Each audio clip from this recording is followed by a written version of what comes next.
পুরো অন্ধকারের মধ্যে একটা বাতি জ্বালালে সাধারণত আলো হয়, দেখা যায়। এদের কাছে কোনো ইস্যু নেই। প্রধান বিষয় হলো এদের কাছে কোনো ইস্যু নেই। এই সরকারটা পুরোপুরি দুর্নীতির মানে পাঁকে পুরো নিমজ্জিত হয়ে গেছে। এদের খালি এই দুর্নীতি থেকে বাঁচার জন্য হাইকোর্ট আর সুপ্রিম কোর্টে কোটি কোটি সরকারি টাকা ব্যয় হচ্ছে। আর এদের কাছে এই মুহূর্তে আবারও বলছি কোনো ইস্যু নেই, যার কারণে একটা এমপি একটা সামান্য লাইট উদ্বোধন করে সেটা নিয়ে একটা কি মাতামাতি লাফালাফি ঝাঁপাঝাঁপি করছে, ভাবা যায়? আর এখানকার যে এমএলএ সাহেব যিনি অবজারভার, তিনি তো একটা কোন পাড়ার কোন মহিলা কি বলেছে তাই নিয়ে তার মাথা খারাপ।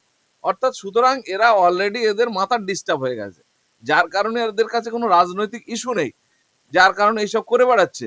আর এই এমপি তো শুধু গান গেয়ে মানুষের মনোরঞ্জন করতে চায়। এ তো এরকম এমপি তো আমরা এর আগে কোনো সময় দেখিনি, যে রাজনীতির মঞ্চে শুধু গানই গেয়ে যাচ্ছে, তার কার্যকলাপ কি সেটা আমরা তো বুঝতে পারছি না আজকাল। আর এরা মানে শুধু মানুষকে ভোট কেনার জন্য যেভাবে এই সরকার ইতিমধ্যে আবার নতুন করে অনুদান আর মানুষকে প্রলোভনের দেওয়ার যে চেষ্টা করছে, টাকা পয়সা দিয়ে 1000 টাকা 1200 টাকা, কোথায় পরিযায়ী শ্রমিকদের 5000 টাকা। একটা পরিযায়ী শ্রমিক সে বাইরে গিয়ে কাজ করে, সে মাসে হয়তো 20-30 হাজার টাকা ইনকাম করে তার সংসার চালানোর জন্য, তাকে বাড়ি আসতে বলছে 5000 টাকা দেবে বলে, তাদের 5000 টাকা তার সংসার চলবে? তাকে গুটিয়ে বাড়িতে এনে ঢুকিয়ে দেওয়ার চেষ্টা করছে। এ কি হচ্ছে? সে অরাজকতার রাজনীতি চলছে। মুখ্যমন্ত্রী কি কি ভাবছে আমরা তো বুঝতেই পারছি না। একটা রাজ্য এইভাবে চলছে, একটা মৎসব চলছে। একটা এমএলএ সে পাঁচিল টপকে লাফ মেরে পালাতে গিয়ে দুর্নীতির দায়ে তার কোমরে লাগছে, এই সেটা সোশ্যাল মিডিয়ায় ভাইরাল হচ্ছে। এটা আমাদের লজ্জা, আমাদের রাজ্যের লজ্জা। একটার পর একটা এমএলএ মন্ত্রী খালি দুর্নীতি আর দুর্নীতি, দুর্নীতির সঙ্গে একেবারে নিমজ্জিত হয়ে গেছে। তৃণমূল মানে চোর, তৃণমূল মানে চুরি, তৃণমূল মানে দুর্নীতি। এটা ভালো করে উনি করেন। একটা লাইট জ্বালিয়ে দিয়ে উন্নয়ন দেখালে হয় না, সরকারের টাকা তসরুপ করে খালি উন্নয়ন দেখালে হয় না। রাস্তাঘাটগুলোর কি অবস্থা, সব জায়গায় দেখো তো ধান রোয়ার মতন অবস্থা হচ্ছে, মানুষ যেতে পারছে না, একটার পর একটা আন্দোলন হচ্ছে। উনি আমার উন্নয়ন দেখাতে আসছে, কিসের উন্নয়ন? কার টাকায় উন্নয়ন করছে? অসভ্য যত সব কথাবার্তা। আবার বলছে কি এখানকার এমএলএ উন্নয়নের প্রপোজাল দিয়েছে, সেটা নাকি এমএলএ সাহেবের কাছ থেকে দেখতে চাই। ওদের একটা কি নতুন এসছে, মানে কি বলবো, সে কি লাফালাফি করছে, একটা নতুন পথ পাওয়ার জন্য সামনে এসে লাফালাফি করছে, একটা সোশ্যাল মিডিয়ায় দেখলাম। আরে সরকার, তোদের নেতা, তোদের মন্ত্রী, তোদের মুখ্যমন্ত্রী খাতাটা খুলে দেখ না, যে ভাঙড়ের বিধায়ক কোনো প্রপোজাল দিয়েছে কিনা। আবার বিধায়কদের কাছে চাইতে হবে কেন? মূর্খ যত সব। প্রপোজাল না দিলে বল যে এমএলএ প্রপোজাল দেয়নি, খাতাটা খুলে দেখ। বিধানসভায় তোদের তোদের সবই তো তোদের হাতে। একটা বিধায়ক, তার পেছনে এত হরিহরি করে লাগার কি আছে? 293টা জায়গায় বিজেপি সমেত সব তো তোরা। উন্নয়ন করে দেখা, অন্য তো কেউ নেই। একটা বিধায়ক গোটা এই রাজ্যটার যত অন্যায়, যত অত্যাচার, যত নিপীড়ন, সবার বিরুদ্ধে সে মুখ খুলছে, গা জ্বালা করছে সব। সবাই মিলে তার পেছনে লেগেছে। মানুষ বুঝে নিয়েছে যে কার পাশে থাকতে হবে, কার পাশে থাকবে না। মৎসব করে খালি দিন কাটাচ্ছি। স্কুলগুলো আজকে শেষ হয়ে গেল। আমার এই পাড়ায় গিয়ে এই মুহূর্তে গিয়ে ঘুরে আসো। এই পাড়াতে একটা এসএসকে স্কুল আছে, এসএসকেএম, ঘুরে আসো, একটা টিচার নেই। পাড়ার লোকজন কোন রকমে যারা একটু লেখাপড়া জানে, তারা গিয়ে বাঁচিয়ে রাখার চেষ্টা করছে ছেলে মেয়েদের করে। দিদিমণিরা বলছে অন্য স্কুলে ভর্তি কর, আমাদের কিছু করার নেই। চালাকি চলছে, একটা লাইট দিয়ে উন্নয়ন হয়ে যাচ্ছে।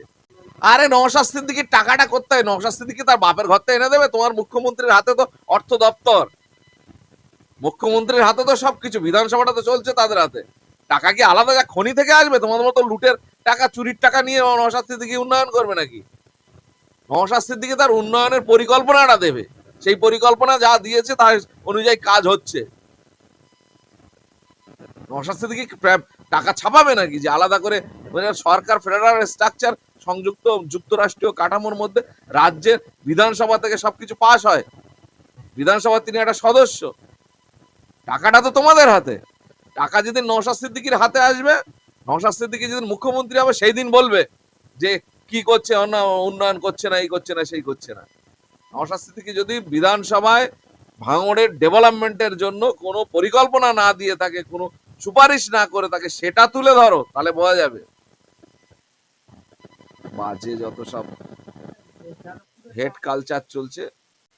সে তার বলতেই পারে সে বিরোধী রাজনীতি করে, তার গা জ্বালা করছে একটা বিধায়ক আছে, দুনিয়াময় কি করছে সেটা দেখুক না। তিনি তো 7টা বিধানসভা নিয়ে এমপি, আর এই এমপি বোঝেটা কি রাজনীতি? রাজনীতিটা সে কবে করেছে? মানুষের দুঃখ যন্ত্রণায় কবে ছিল? উনি এমপি না হলে আসতো মানুষের কাছে?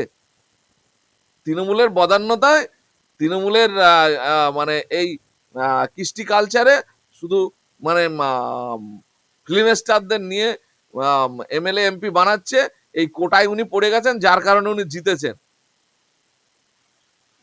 ওনার এমনি ব্যক্তিগত জীবনে আমরা তো জানি উনি কি। সুতরাং অত লম্বা চওড়া কথা বলে লাগ নেই। রাজনীতির ময়দানে এখন তোমার বয়স অনেক কম, তুমি মানুষের স্বার্থে কাজ করো, করে দেখাও, আর শাসক দলে থেকে বেশি লম্বা চওড়া বলা যায়।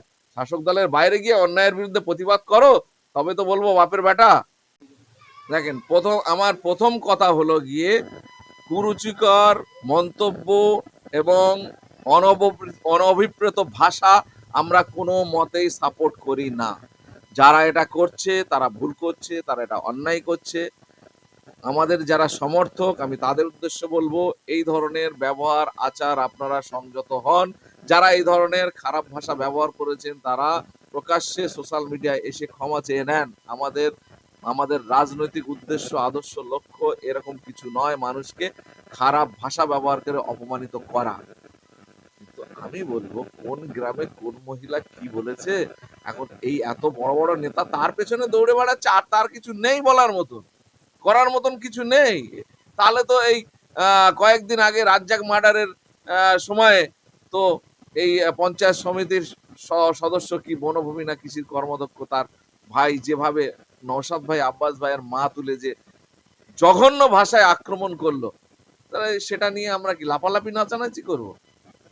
তারা সেটা সেটা বিষয়ে কোথায় কন্ডেম করেছে? আমি তো বলছি যে যে এই ভাষা ব্যবহার করছে, অপমানজনক কথা বলছে, তার আমরা সমর্থন করি না, তার আমরা বিরুদ্ধে, এবং এটাকে আমরা কন্ডেম করছি। এবং পাশাপাশি এটাও বলছি যে এই ধরনের আচরণ যেন কেউ না করে। আর তিনি যে ভাষাটা ইউজ করেছেন, সেই ভাষাটা আমরা জানি এটা লোকাল ল্যাঙ্গুয়েজ, এটা কোনো খিস্তি নয়। এটা অনেক সাহিত্যিকের কলমে এই ধরনের বক্তব্য আমরা অনেক ভাষা সাহিত্যেও দেখেছি। সুতরাং এটা নিয়ে খুব বেশি লাপালাপি করে বাজার গরম করার কি আছে আমরা তো বুঝতে পারছি না। তারপরেও আমরা বলবো যে এই ধরনের ভাষা ইউজ করা যাবে না, এটাকে আমরা প্রতিবাদ করছি, কন্ডেম করছি।